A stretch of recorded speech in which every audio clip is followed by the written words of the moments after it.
everybody, it's Sunshine, and today I'm going to be doing a review of Cinder by Marissa Meyer.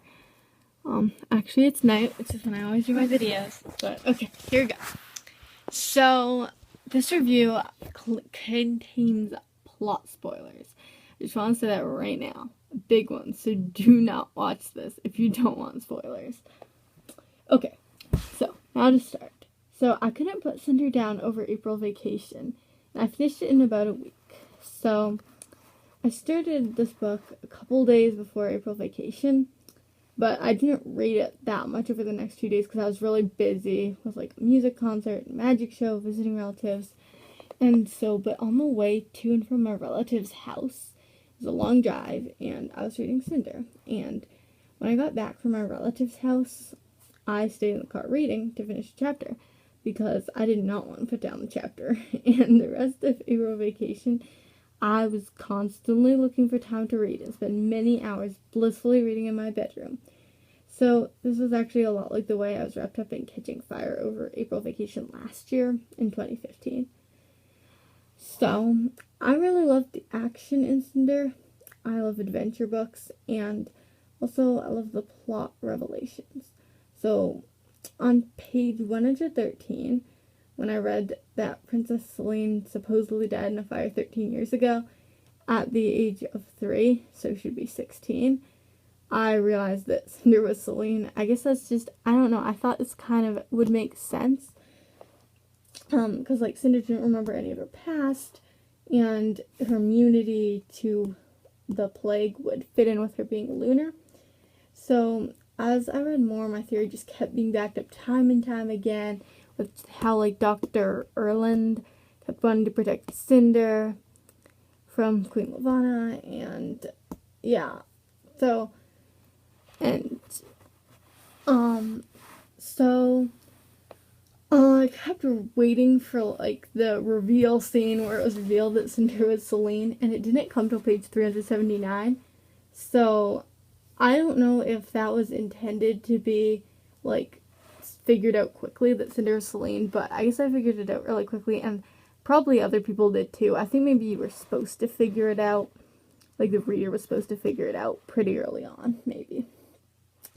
So also on page 233, I figured out Dr. Erland was lunar, and I thought he was working for Lavanna, like, he was evil, and so however, like, the reveal that he's lunar came 7 pages after I made the prediction he was lunar, so that one, like, I wasn't that far ahead of Cinder like I was with the whole Princess Celine thing.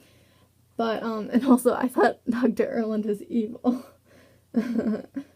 But, yeah, I mean, like, I knew he was lunar because, of when I was just thinking it was a little suspicious, like, he just kept lying and stuff, and then I looked back and I realized that scene where he first met Cinder, that he brainwashed her, and I was like, oh my gosh, he's evil. And I was like, oops, he's not evil.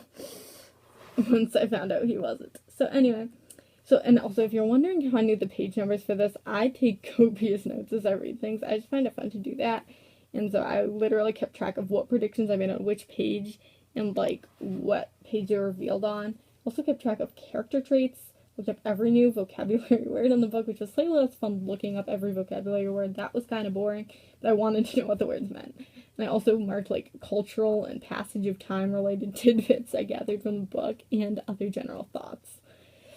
So anyway, so learning more about what Earth is like in the dystopian world of Cinder was quite interesting as well. And I enjoyed finding out from Dr. Erland about how lunars brought the plague to Earth. And it was interesting discovering more about Luna, and I was intrigued when Cinder found the lunar decom chip, and when she contacted the hacker, the lunar spy girl, who's Cress, right? Like, I haven't read the other books, so I don't know, but I'm pretty sure she's Cress, right? Because of the long hairs. So, I wanted to keep reading and find out more, and I literally had to force myself to pull away when it was time to, like, sleep or eat or do something that required me to stop reading.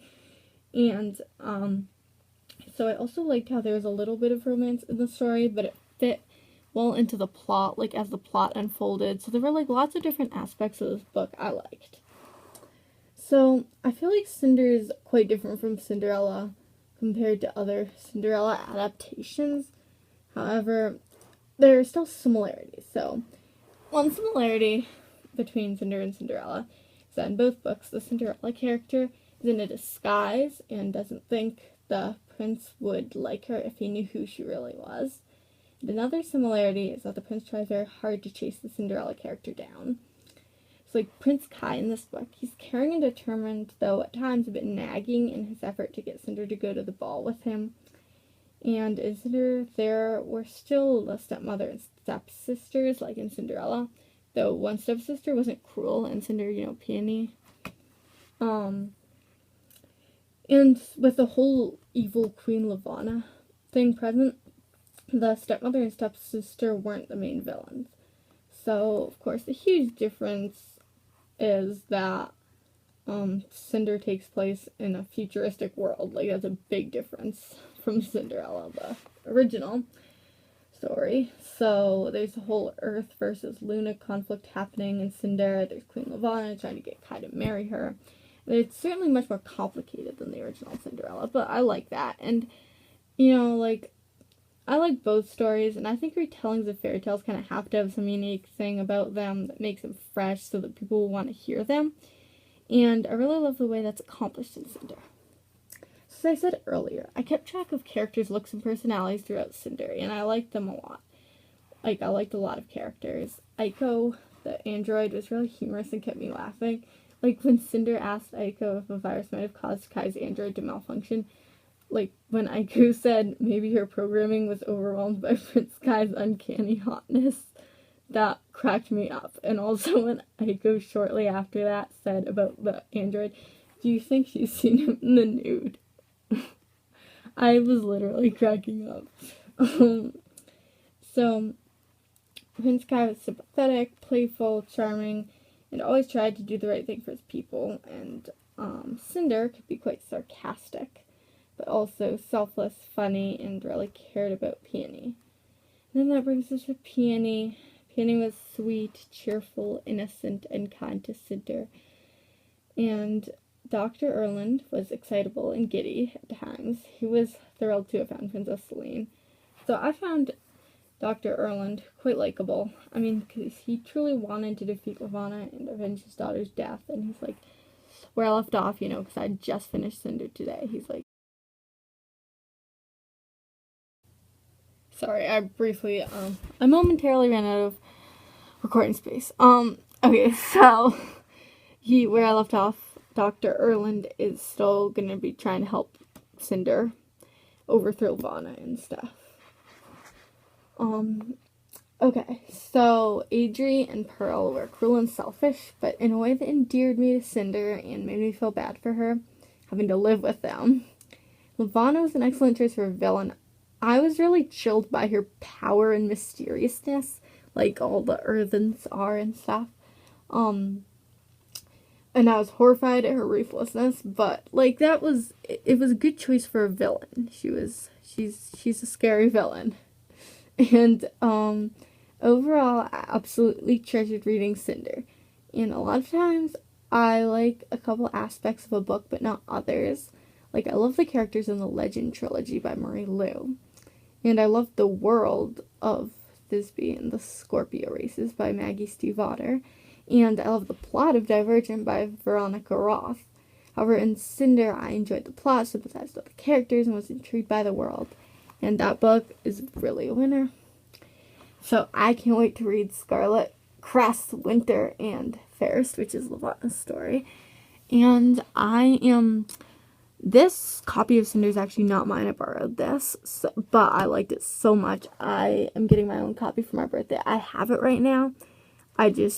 I'm not. I think that my mom is going to wrap it up for my birthday. And I also got Scarlet and Crest for my birthday. And I didn't get Winter and Fairest yet just because I don't want to be, getting so many books at once, seems like a little much. But I can always use some other money I get for my birthday or ask other relatives to get me it, or just give me money so I can buy them at another time. Because I really love this series, The Lunar Chronicles by Marissa Meyer. So, yeah.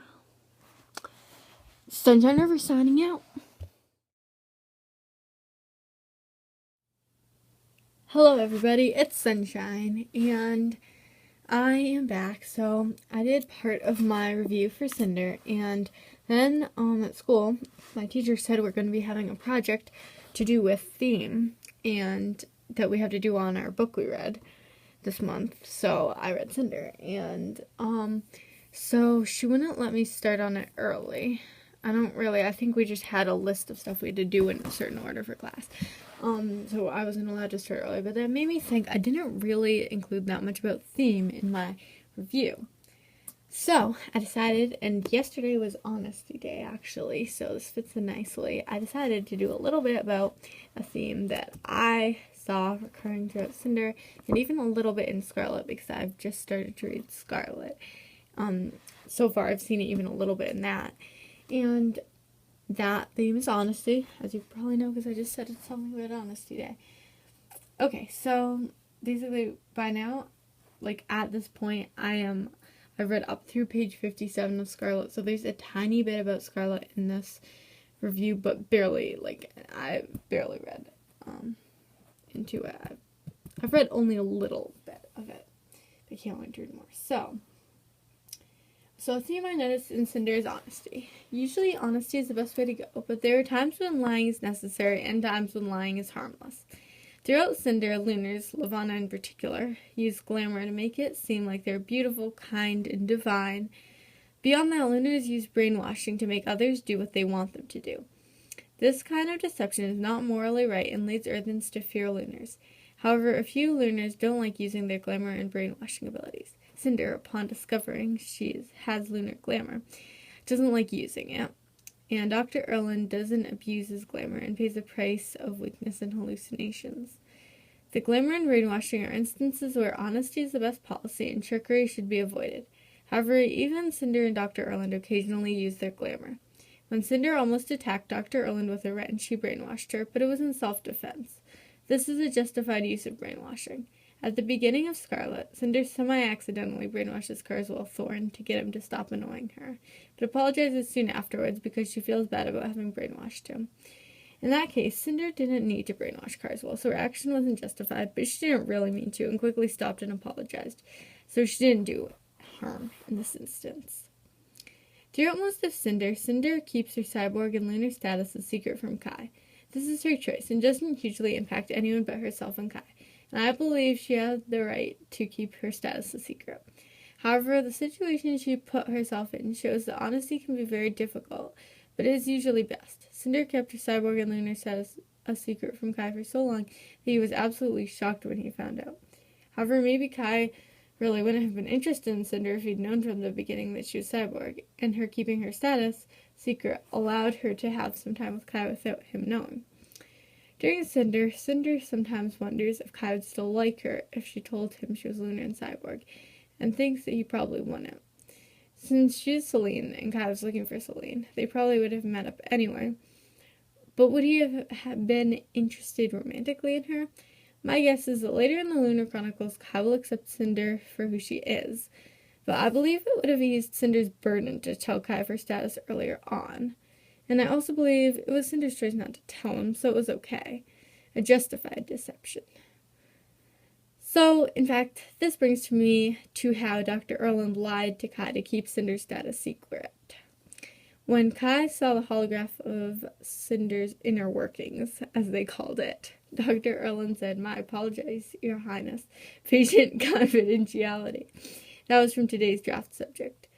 When Cinder later asked him why he didn't tell Kai the truth, Dr. Erland replied that he frankly didn't think it was any of his business. That was a justified lie because Dr. Erland did it for Cinder's sake, knowing that she could tell Kai of her status herself if she wanted to. The lie also helped keep the Cinder being Selene information from getting out, which was benefiting Earth, and justified too. Dr. Erland's action also shows that he believed it was fine for Cinder to not tell Kai of her status if she didn't want to. I agree with Dr. Erland on that.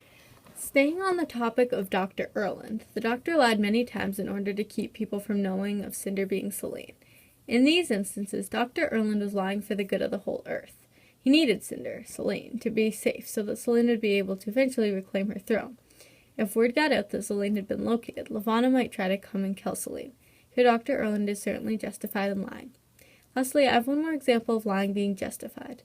When a servant was about to be punished for putting a mirror in Levana's food, but the servant didn't do it, Kai lied and said he'd done it. He was sacrificing himself for the good of another person. The Kai might have known Levana wouldn't punish him as badly as she would the servant. He still didn't know just what she'd do to him, and was risking his own punishment for the servant's sake. Lying to do that is justified. Basically, to recap, honesty is usually best, but sometimes lying and deceit are necessary or okay to do. So, I may be doing more on this theme as I read more of the Lunar Chronicles, because as I said, I've read a little bit of Scarlet, and already I used a couple examples, like the Cinder not wanting to use her glamour, like that example from Scarlet, that happened in Scarlet. So, I will hopefully be doing more. School will be done, it's the beginning of May, so school will be hopefully done soon, and I will be doing some more review kinds of things on the Lunar Chronicles. So yeah, SunshineRiver signing out.